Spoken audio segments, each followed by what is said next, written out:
Okay, we are here to demonstrate the setup and fixture for the Roland MDX 540 equipped with a rotary axis and a tool changer. The fixture is designed to produce spinal implants, cervical implants, 20 at a time.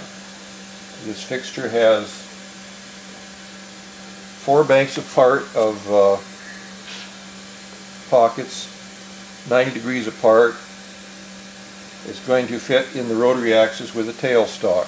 We built an interface here to screw to the spindle face of the A-axis. We removed the original chuck that was supplied with the machine, since that doesn't really pertain to this kind of a setup.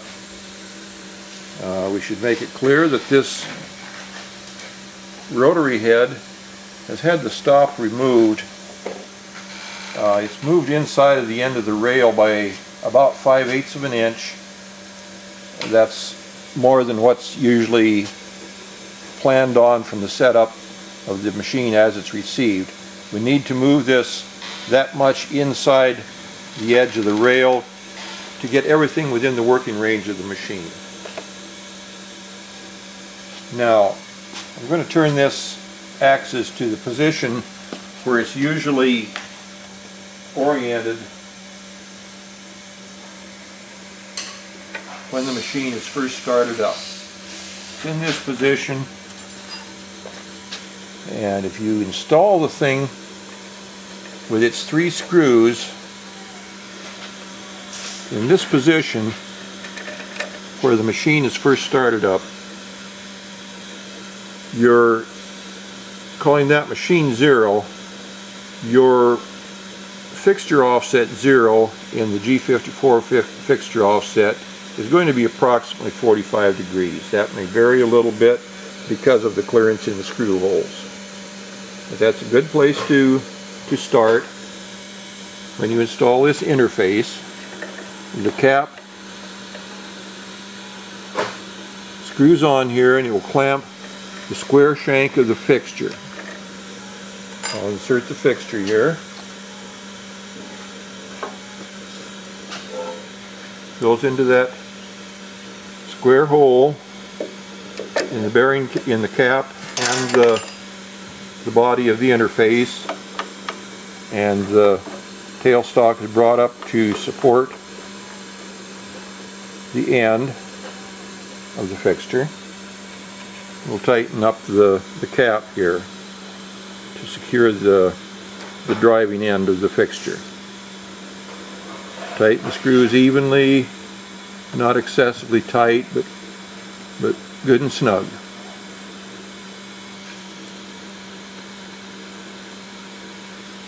Make sure it's up against the face of the interface on the A-axis.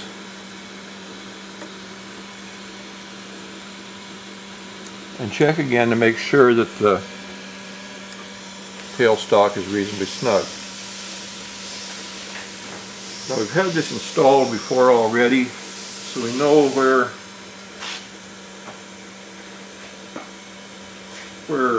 A0 will need to be to place one bank of parts vertically. We already know that from previous operations that it's approximately 45 degrees. And we're in about this position, and to verify that, you need to indicate across these pads from the front to the back. These pads where the screws are threaded into. These are all machined symmetrically, so these are good reference surfaces.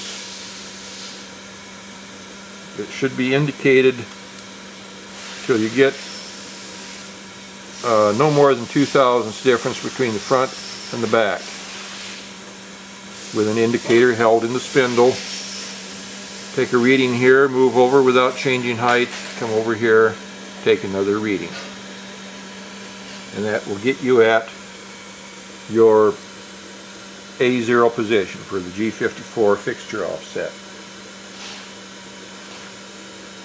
Now, to get the X and Y zero, we've chosen one of the screw holes here, this leftmost screw hole, because it's a physically accessible point that can be located with an indicator, roughly lined up with a pin in a collet. That's a 1/4 inch hole. I'm going to take this one cap off just to give access to that hole. We're also going to set Z0 from the top of this pad here where the screw screws in. Because the fixture is 40 millimeters from point to point, the center line is 20 millimeters from either one, and we've set Z0 as a center line or axis of the whole fixture. That allows programming to use very similar number sets in all the coordinates that are given. So I'll bring up a tool here. I'm using tool number 4 for the use of an indicator. Tools 1 through 3 are actually used in producing the parts. They are cutting tools. Number 4 I'm using only for indicating.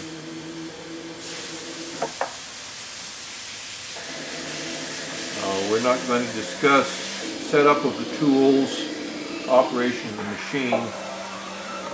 That should be handled separately from the actual setup and operation of the fixture and production of these parts. I'm going to move to what's previously been used for X0, Y0 in the G54 coordinate system.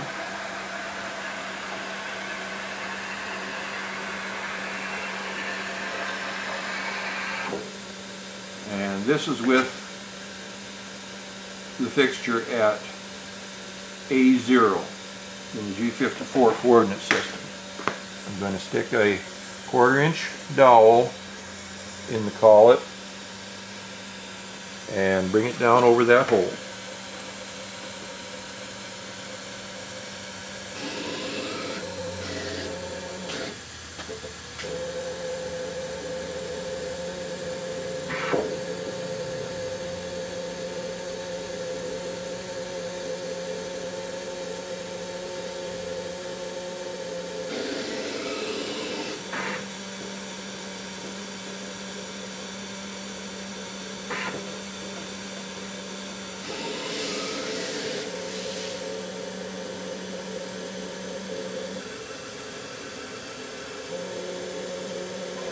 This is only to roughly line up with the hole. It needs to be verified with an indicator. So after I get visually close with the pin, I'll come back with an indicator and sweep the hole, try to get within 2 thousandths total indicator reading.